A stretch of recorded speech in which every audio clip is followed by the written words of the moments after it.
I've seen this video about Manipur, and frankly speaking, I feel sick in my stomach. I feel disgusted. All my life, whenever our women were attacked in mainland India or abused, we've stood up, and we've always told the rest of India that it is not like this in Northeast.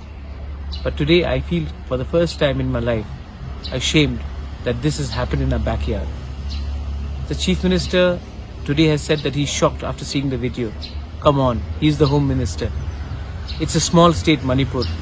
This video obviously has been circulating around Manipur, but we did not know about it because internet was banned. But I'm sure the officials knew about it, he knew about it. And he has to be held accountable. You know, all this time we've been hearing that the police has been taking sides, and this video shows that that allegation is not untrue.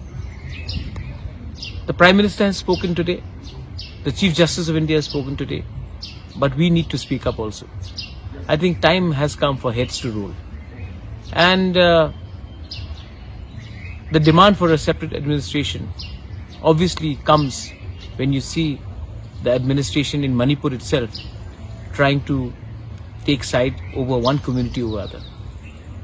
I am sorry that we did not speak out earlier. We should have spoken out a lot earlier, but the internet was banned. We had no idea. We were told something else. But we, as Tipra Motha, the Tiprasa indigenous tribals, are with you, my sisters. We are with all of you all, and we'll stand with you. And the government of India, if they do not do something about this now, Manipur will be the experiment of hate in Manipur.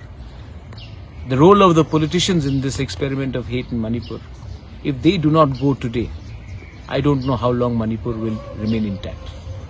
That's all I have to say.